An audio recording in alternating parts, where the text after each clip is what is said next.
Ang masasabi ko lang sa'yo, ang kapal ng mukha mo para sabihin yan. Alam mo, sana pagka magkaharap ulit tayo, look me straight in my eyes at i-deny mo yung mga pinagagawa mo sa akin. I-deny mo na ito ay hindi nangyari. Ganong ni-raise niya yung issue na naranasan niya, imbis na nga tulungan siya, tinanggalan pa siya ng trabaho. At ang worst sinira pa ng tuluyan yung kanyang karir.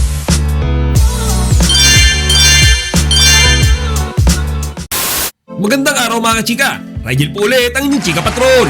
Bago tayo magsimula mga chika, inaanyahan ko muna kayong mag-subscribe dito sa ating munting channel para palagi kayong updated sa mga latest at nagte-trending na mga showbiz balita. Sa wakas ay nagsalita na rin ang 2006 Pinoy Pop Superstar na si Gerald Santos tungkol sa kanyang mapait na sinapit sa kamay ng mga mapang-abusong tao sa isang network na kanyang dating pinagtrabahuan. And mga kachika, etong video na ito ay nanggaling mismo sa YouTube channel ni Gerald Santos. At dito nga mga kachika ay kinonfirm niya na nung siya nga daw ay baguhan pa lamang sa industriya ay nabiktima din siya ng mga taong ginamit ang kanilang kapangyarihan para molestyahin ang mga baguhan. At mga kachika, nagbigay simpatya rin siya dito nga sa sinapit naman ni Sandro Mulak recently sa kamay ng dalawang manyak na beking di umano'y pinagsamantalahan siya noong gabi ng GMA Gala 2024. Ayon din sa kanya mga kachika,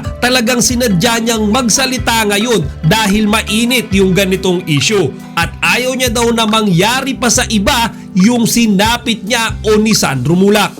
Panoorin natin to mga kachika. Ay, ang puso ko po goes to the whole Mulak family and kay Mr. Sandro Mulak. Hindi po madali ang kanyang pinagdaanan at napakahirap pong mag-stand up sa kapag kami nangyari sa yung ganito. Ako, bilang isa rin sa mga nabiktima noon na ako rin ay baguhang artist, ay sobrang nakikisimpatya at alam ko ang nararamdaman ni Mr. Sandro Mulak na kung kayo ay may paniniwala sa inyong mga talento, sa inyong mga sarili, hindi nyo po kailangan na gawin yan na kumapit kayo sa patalim or anything. Kung kayo ay talentado, kung kayo ay may charisma, you can make it. And right now, you have all the platforms, you have social media, marami na kayong pwedeng pag-showcase ng inyong talento. Kaya hindi nyo po kailangang dumaan sa ganyan dahil napaka-traumatic and masisira po talaga ang inyong pagkatao. Yung self-worth nyo ay mawawala. And sa mga artists naman, sa mga newbie, or sa mga magulang ng mga newbie, mga aspiring actors or performers, artists, ang may papayo ko sa inyo ay kung magkakaroon ng ganitong mga advances sa inyo, may mga uncomfortable kayo, i-report nyo po agad. Sabihin nyo agad or magsumbong agad kayo sa magulang nyo. So napakaganda nung payo niya dyan sa mga baguang artista mga chika. Kung sila daw ay naniniwala sa kanilang kakayahan, sa kanilang talento, hindi nila dapat pasukin yung ganong klaseng kababuyan na ginagawa or pinopropose sa kanila ng mga taong nakaupo sa mataas na posisyon. So mga chika, ini-encourage niya itong mga biktima nga ng ganitong kababuyan na magsalita. Kumbaga hindi dapat matakot kagaya nitong ginawa ni Sandro. Kapag naka-experience daw sila ng ganitong klaseng pangaharas, isumbong daw kaagad sa kanilang mga magulang. At bukod nga dyan mga kachika, nagbigay din siya ng mensahe doon sa taong tila gumawa din ng hindi maganda sa kanya. So technically mga kachika, ito siguro yung taong nang manyak sa kanya. So binigyan niya ito ng mensahe mga kachika, wala siyang sinabing pangalan or kung saang network man ito nagtatrabaho. Basta ang sinabi niya, nung siya daw ay nandun pa sa network na yun, may ginawa daw na hindi ka nais-nais itong taong ito sa kanya. At noong sinubukan niya nga daw magsumbong at erase itong concern na ito sa nakatataas, aba mga kachika, imbis na tulungan siya, imbis na pakinggan siya, sinibak pa siya sa network. At bukod pa nga dyan mga kachika, sinira yung karir niya. Isipin mo lahat daw nung guestings niya hindi na matuloy-tuloy or hindi na siya nagkakaroon pa ng mga booking sa mga guestings na yan. Dahil nga mga kachika, tila hinaharang daw nitong network na to or nitong taong to yung mga projects na dapat ay paparating sa kanya. Di ba mga kachika, tignan nyo namang klaseng pang-aabuso sa kapangyarihan yan. Kumbaga, anong laban yan ni Gerald Santos sa inyo na mga nakaupo dyan sa isang malaking network, isang baguhang artista? Tapos kabata-bata pa, sinira nyo na yung karir. Sino bang hindi sasama ang loob dyan mga kachika? Panoorin nyo ito. Nung ako po ay makapasok bilang si Tui sa Miss Saigon, nakarating sa akin, sa isang close friend, the singer din, ang sabi nitong taong ito ay congratulations pa din daw sa akin, kahit napakasakit daw nung ginawa ko sa kanya. Ang masasabi ko lang sa'yo, ang kapal ng mukha mo para sabihin yan. Alam mo, sana pagka magkaharap ulit tayo, look me straight in my eyes at i-deny mo yung mga pinagagawa mo sa akin. I-deny mo na ito ay hindi nangyari. I wish you good. Diyos na lang ang bahala sa'yo. Sana mapatawad ka ng Diyos sa iyong mga ginawa sa akin or kung may iba pang biktima. Sana mapatawad ka. Pinapas sa Diyos na kita.